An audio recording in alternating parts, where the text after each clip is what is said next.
O Milton já chegou, vamos iniciar. Se alguém tiver algum pedido de oração, deixa no chat aí, para que a gente possa acompanhar. Não tem nada que me tire som.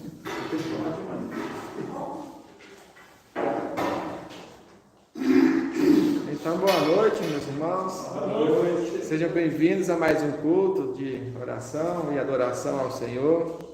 Amém. Estão aqui os remanescentes e corajosos, os resistentes aos frios, né, irmã? Então, vamos começar. A primeira carta aos Coríntios, tá, irmãos? Primeira carta aos Coríntios, capítulo 16. Aos Coríntios. Capítulo 16. Primeira carta a Coríntios, 16 do 13. Vamos ler aqui do 13 até 17. Esperar os irmãos se encontrar.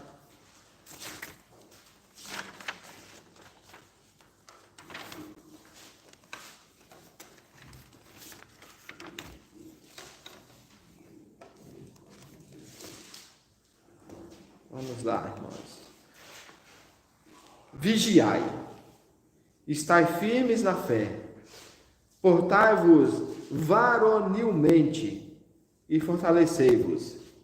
Todas as vossas coisas sejam feitas com amor.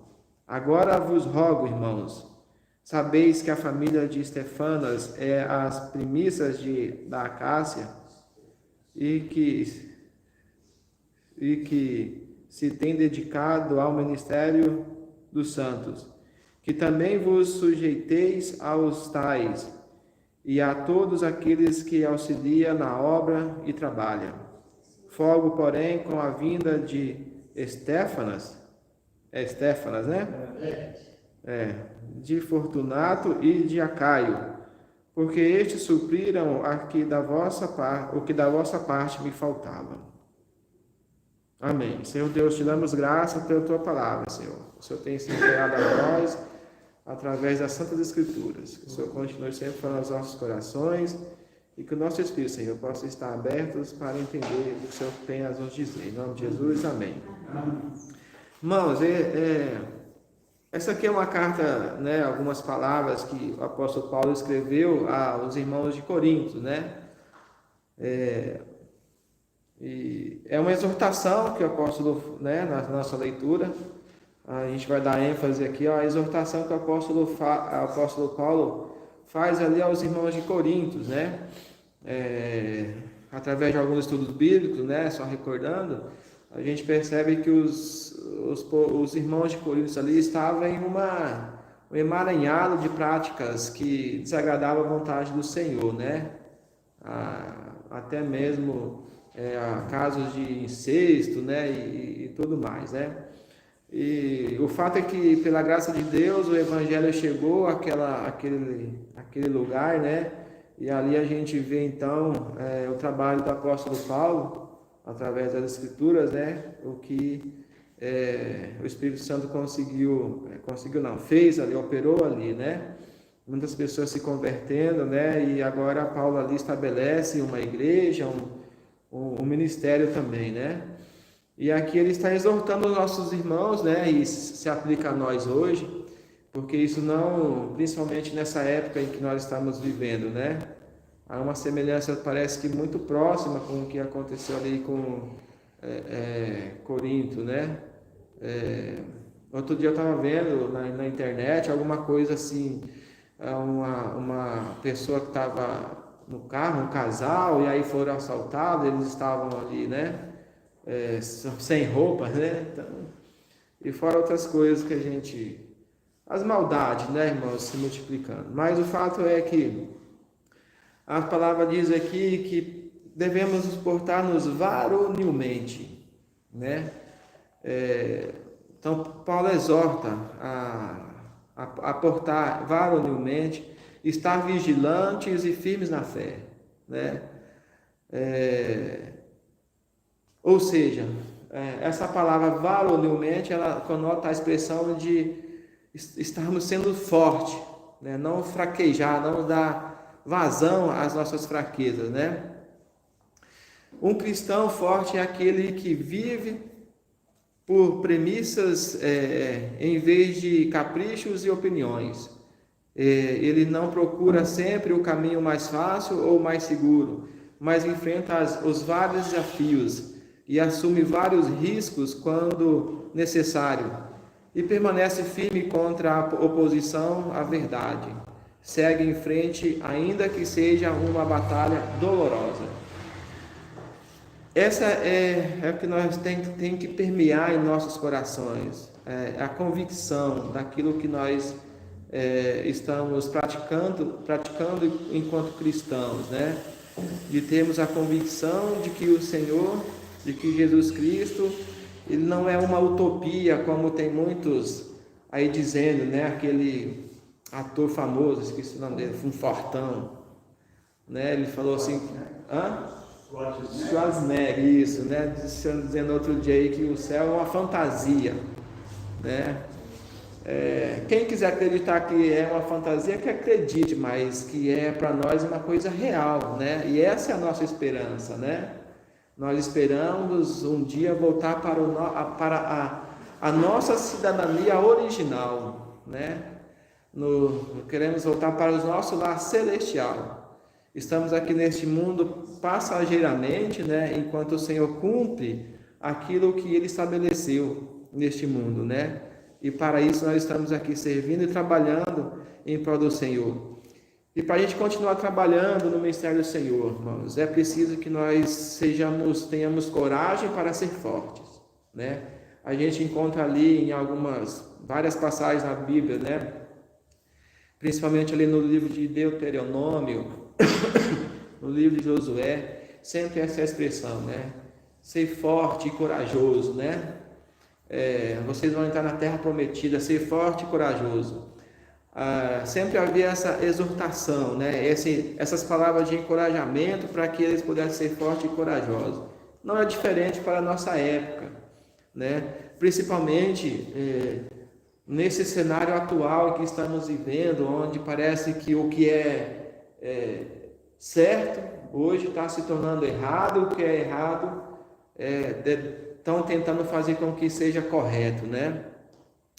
Nesse mundo, nessa época que nós estamos vivendo hoje de transformação, mudança de conceito, né? Mudança de princípios, onde vamos dizer assim, né? As trevas têm tentado influenciar na nossa geração, nos nossos filhos, né? Através até mesmo em algumas escolas, alguns programas, né? Social, tem tentado afetar a formação das nossas crianças, né? Então, é nesse momento que a igreja ela tem que deixar de ser fraca e atuar com coragem, com fervor, né? E buscar reverter essa situação, se colocar, se posicionar. Nós temos relatos, né? Exemplos na Bíblia, né? Que quando havia alguma imposição de tudo aquilo que nos obrigavam, né, os nossos personagens bíblicos, né, obrigavam eles a desobedecer ao mandamento do Senhor, eles se colocavam, se posicionavam, né, na sociedade. A gente tem, por exemplo, a história de Sadraque, Mesaque e Abednego, né, que não se curvaram diante da estátua do rei, né? E hoje nas nossas vidas nós não temos uma estátua sendo imposta para nós, não são a imposição de nos ajoelharmos em uma estátua, mas estão tentando nos obrigar, né, a nos reverenciar diante de uma ideologia, diante de um sofisma, né? É colocado aí um sofisma, né? O sofisma é aquilo que não é verdade, né? Mas coloca um pouquinho de verdade para que possa ser verdade, entre aspas, né? E nessa daí é o cuidado que nós temos que ter, né? Que é o que o apóstolo Paulo, né, exorta, vigiai, né? Devemos estar vigiando para que essa aparente verdade não venha nos levar a caminhos que desagradam a vontade do Senhor, né? Então, ser forte e corajoso para nós, crentes, é viver de acordo com as convicções que se encontram na palavra de Deus. Só vamos conseguir isso pelo poder do Espírito Santo atuando em nós, à medida em que procuramos viver consistentemente pela convicção da verdade divina revelada a nós, né? Então, assim, como que nós podemos, como que pode, essa convicção ela pode ser gerada em nós, né? Primeiro que é buscando ao Senhor, né? A Bíblia fala assim, né? Buscar de todo o teu coração e me encontrarás, né? O Senhor falando, né? E uma das coisas que a gente tem que fazer é o que? É buscar o Senhor através da palavra, através das orações, e nisso nós vamos ver a atuação do Espírito Santo em nós também. Eu vou contar aqui para os irmãos que quando eu senti no coração, né, de estar no culto de quarta-feira, né, dada a situação que a gente ensina algo para os embaixadores, mas na prática a gente também não estava fazendo, né? Isso me incomodou um pouco, e aí eu conversei com o Ezequiel para a gente estar fazendo isso também, né? Graças a Deus a gente tem a participação de alguns embaixadores, e eu confesso para os irmãos que quando o primeiro dia dessa decisão que eu tomei, o primeiro dia que eu vim na igreja, na quarta-feira assim, eu senti, irmãos, uma alegria. Era como se algo, contei para eles quando nós estivemos ali na oração, era como se algo estivesse mexendo no meu coração, sabe? Eu senti uma alegria mesmo. Trabalhei, foi um dia bem puxado, mas eu senti uma alegria de estar aqui, de estar buscando ao Senhor, de estar com eles, né? É uma semente que a gente planta, né? Com esses meninos, até por conta que nisso a gente mostra na prática como que a gente busca o Senhor, né? Não é só de teoria, tem que acontecer a prática também, né? Então essa convicção ela vai ser gerada em nós através desse processo da leitura da Bíblia, né? A nossa igreja ela oferece a escola dominical, é uma escola muito rica, né? Certa vez um pai de um embaixador, antes da pandemia, disse assim, ele veio buscar o filho mais cedo, né? Não disse para mim, mas ele disse para a pessoa que veio comentar comigo isso, né? Eu estou, não é impressionado que ele usou outra palavra, vamos falar admirado do conhecimento que o Newton tem e tal. E aí o irmão respondeu para ele assim, não, é por conta de escola bíblica isso daí. Realmente, é escola bíblica, né? A gente acaba absorvendo muitas coisas, né? E buscando também algumas coisas. Então, as nossas igrejas ela tem essa ferramenta, né, da escola bíblica, onde a gente pode conhecer ainda mais o Senhor das nossas vidas, né? E também existem algumas passagens no que o apóstolo Paulo ele nos compara como soldados, né? E por que ele compara a nossa situação, os cristãos, como soldados? Porque essa é a realidade, irmãos. Nós estamos em uma constante guerra, né? É uma guerra espiritual, é uma guerra, a nossa carne contra o nosso espírito, ou seja, uma guerra interna nossa, pessoal, né? Estamos em constante guerra. E nessa guerra, eu tenho certeza, irmãos, eu não queria, pela minha carne, aqui que a minha carne dizia, nesse frio ir para a igreja, né? Primeiro que eu tinha um compromisso aqui, mas eu não pensei nisso de não vir, mas já teve situações, quarta-feira, está tão cansado no dia, eu tenho que, vamos lá, o que é? Você mortificar a carne e dar espaço para o Espírito, né? Alimentar o Espírito. O apóstolo Paulo ele fala, né, que nem um nem outro, né? Porque sempre a carne está lutando contra o Espírito e o Espírito contra a carne, né? E aí nós estamos nessa guerra, e é necessário que entendamos a nossa responsabilidade em transmitir a verdade fielmente, uma vez que nós estamos trabalhando com pessoas que elas foram cegadas pelas trevas, né? O seu entendimento, né? Então, assim, nesse processo da igreja, ela se levantar e se posicionar em situações que percebemos que vai contra a vontade de Deus, nós vamos lidar com pessoas que são cegas espiritualmente, ainda elas não foram reveladas, não foram tiradas, né, a escuridão dos seus olhos, os seus ouvidos continuam tampados, né? E esse é o trabalho que nós temos que ter. E muitas das vezes é um trabalho pesado, árduo, né, pastor Walter? Eu tenho certeza que o senhor encontra muitas dificuldades. Eu chego a pensar, irmão, eu estava até comentando com o Francisco, ele é irmão aí da Igreja Jardim Atlântico. Você trabalhar na obra do Senhor não é fácil, né? Os irmãos sabem disso. Você ser um professor de escola dominical, né, irmão Dilmar, não é simples, não é fácil. Você tem que ter horas de preparo, horas de dedicação, de informação, né? Não é fácil. Eu, por exemplo, fui fazer uma cartinha, né, do convite para o curso de ação de graça dos embaixadores do rei em agosto. Algumas palavras ali eu gastei quase 40 minutos, entendeu? Ainda pedi, pastor Walter, vê aí se tá bom. Então, há um tempo.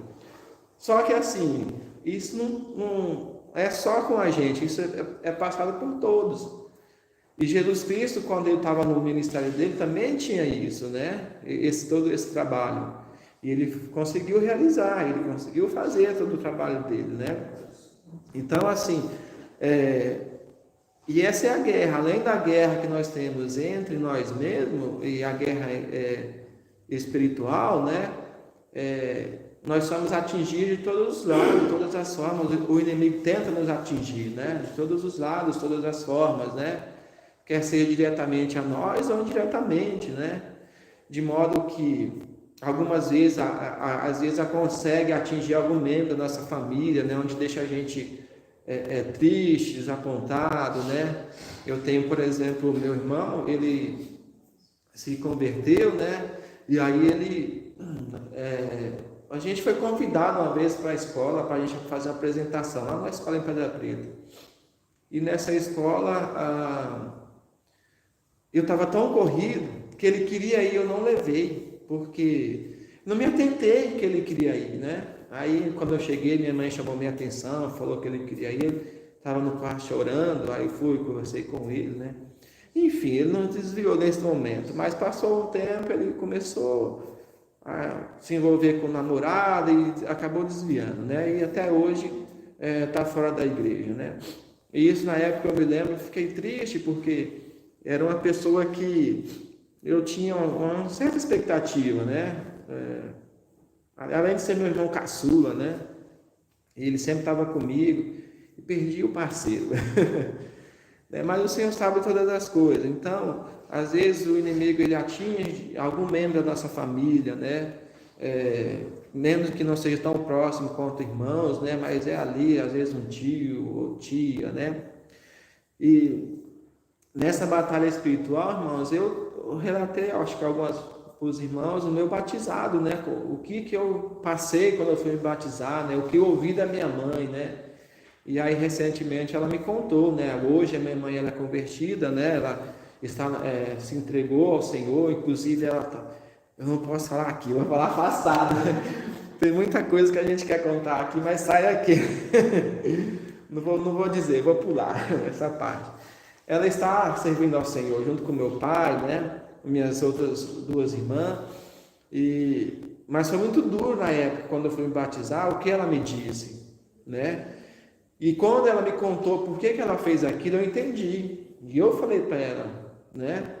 Eu entendi que era o que era Deus, era o inimigo tentando atrapalhar, né, através da vida dela, e ela também atuou através da vida de uma tia minha, né? Que a minha tia entrou em contato com ela e falou: não deixa o Nilton batizar, e não sei o que, no sábado, um dia antes do meu batizado, que ia ser domingo, né? No sábado à noite foi essa luta, e aquilo me magoou, aquilo me entristeceu demais, eu fui deitar chorando com aquilo, com tudo que eu ouvi, entendeu?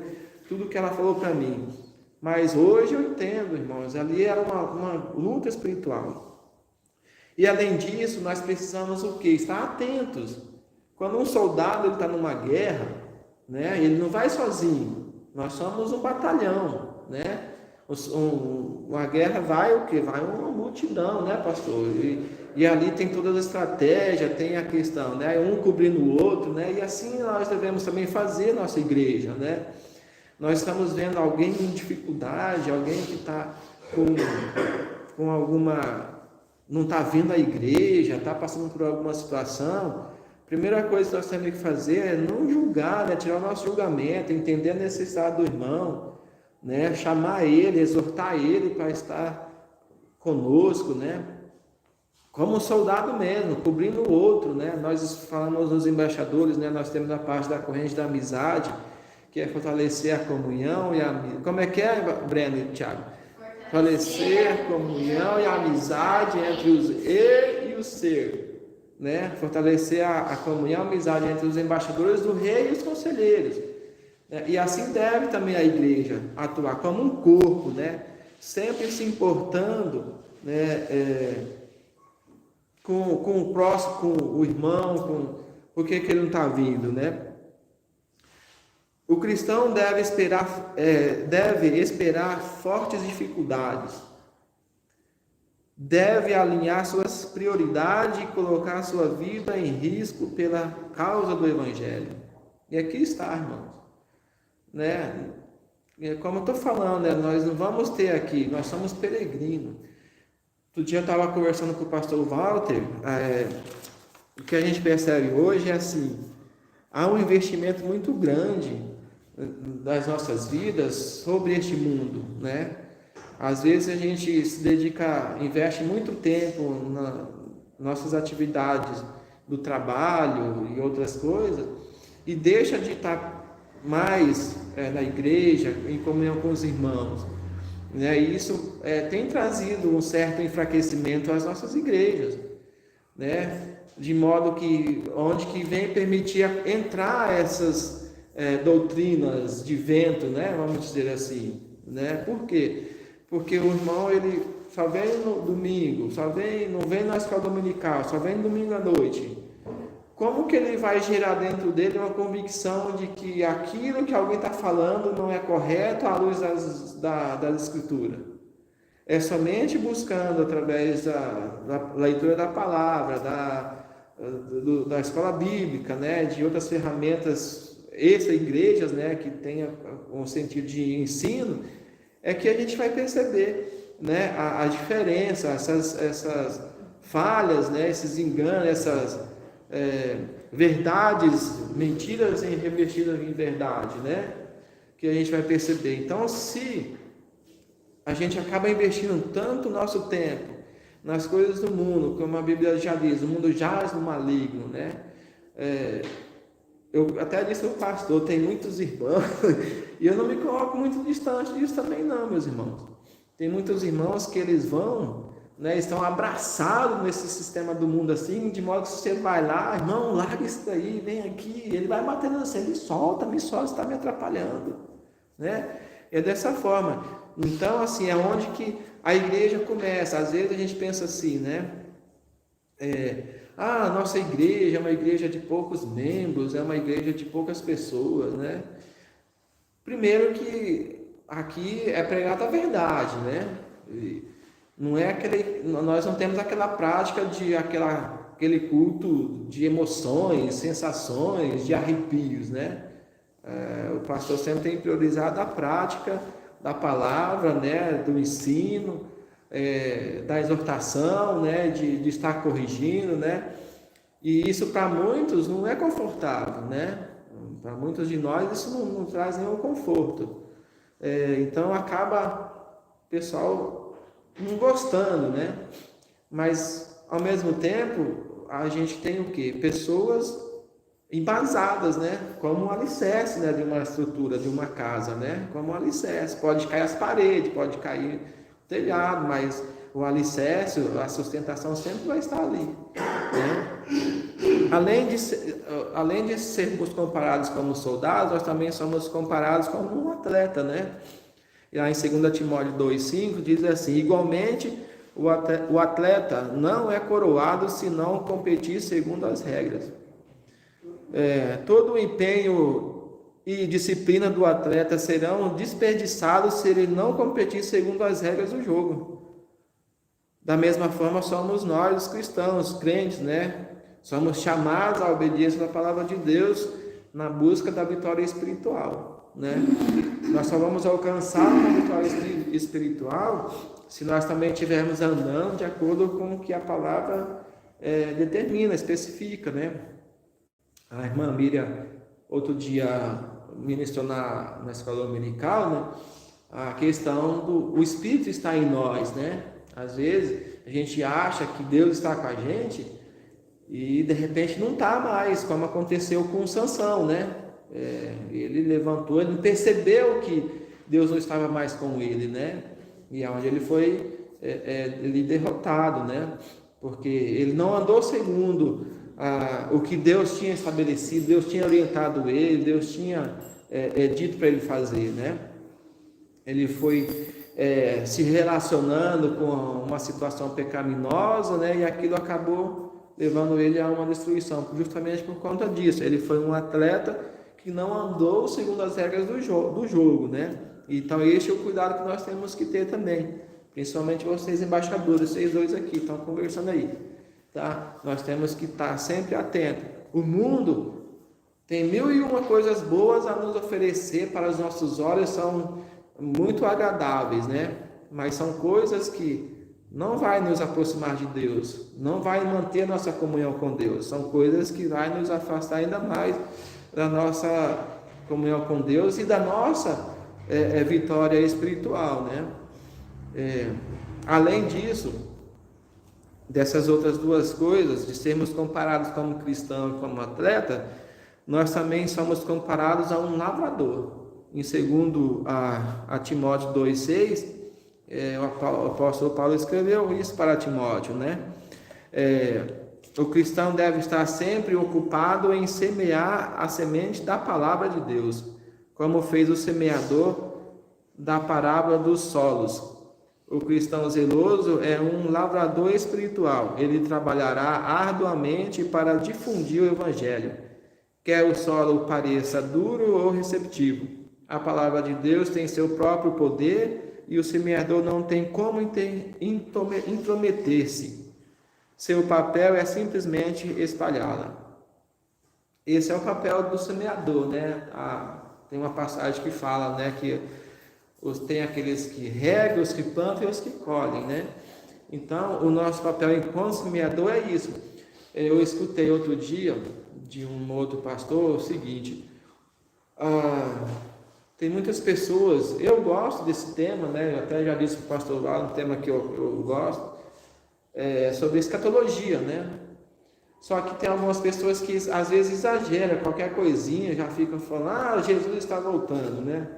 E eu achei interessante, esse palestrante, ele disse assim: esse é o tempo, não é o tempo da gente ficar observando, é o tempo de nós trabalharmos, não é tempo de observar.